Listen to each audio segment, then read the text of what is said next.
弟兄姊妹平安，今天是2025年的12月27号。今天的经文是诗篇148篇，箴言第8章22节到31节，约翰一书第5章第1节到12节。今天要跟大家分享的主题是上帝的儿女。就信心的角度来看，每一个相信的人都能够得救，每一个接受耶稣基督作为自己救主的人都能够因此而成为上帝的儿女。保罗也曾经明白的说，我们可以成为上帝的儿女，不再成为奴仆了。但是就创造论的角度来看，其实每一个人无论是否是基督徒，是相信或是还没有认识上帝的人，其实每一个人都是上帝所创造，应该都是上帝的儿女。只不过是有些人在家里面，在上帝的家里面，有人是离了家。这概念上就如同是路加福音15章浪子的故事当中那个浪子一样，他们离开了，一旦回家了呢，就再度成为领受救恩，恢复了上帝家里面儿女的身份。箴言第8章22节到31节提到了上帝的创造与人的关系。在上主造化之先，在亘古就有了我，在太初大地成型之前，我就被立，在海洋尚未出现，在有浩瀚水源之前，我就出生，在大山没有被造，小山还没有立足，我已经存在。那时上帝还没有造大地和田野，连一小撮尘土也还没有。上帝安置天空，在海面上画地平线，他在天空布置云彩，在海洋开放水源，为海水定界限，不使它越出范围。上帝为大地奠定根基的时候，我已经在那里。我在他旁边像一个建筑师，是他每日的喜乐。我常常在他面前欢悦，喜欢他的世界，喜爱世上的人。约翰在书信当中也提到了信心的事情，在约翰一书第5章第1节到12节这样说道：凡信耶稣是基督的，都是上帝的儿女。如果我们爱一个做父亲的，也一定爱他的儿女。由于我们爱上帝，并且遵守他的命令，我们就知道我们是爱他的儿女。遵守上帝命令呢，就是爱上帝。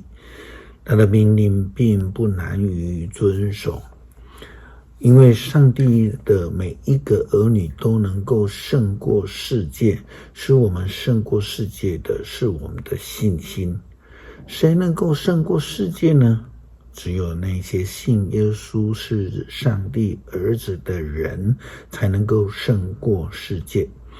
耶稣基督到世界上是借着洗礼的水和牺牲的血，不仅仅用水，而且是用水和血。圣灵也亲自见证了这是真实的，因为圣灵就是真理。圣灵、水和血三者都作证，而三者都一致。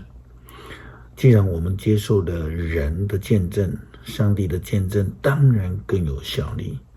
而这见证上帝是儿子所做的，所以谁信上帝的儿子，谁心里就有了这见证。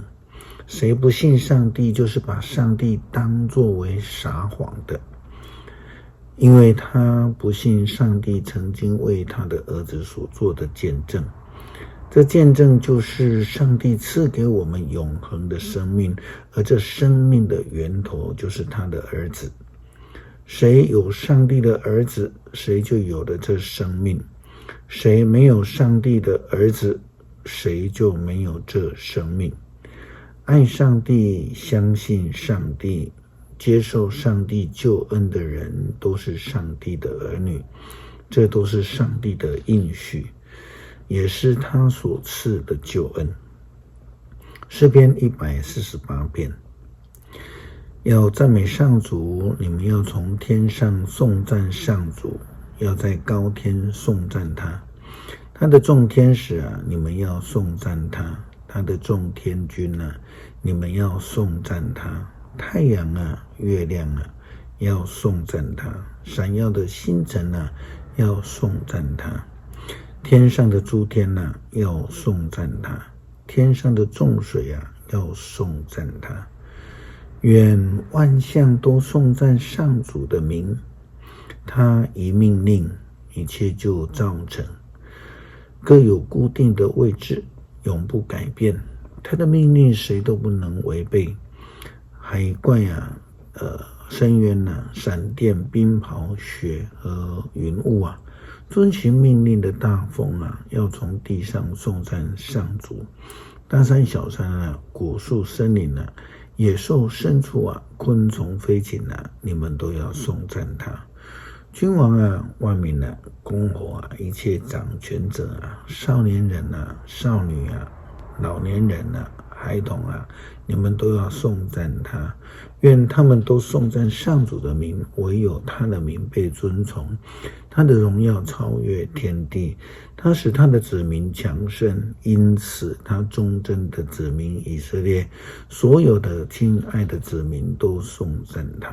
要赞美上主，感谢慈爱的上帝赐给我们救恩，使我们因为相信而成圣，而称义，并且能够因此得到成为上帝儿女的福分。祷告，奉主耶稣基督圣名求，阿们。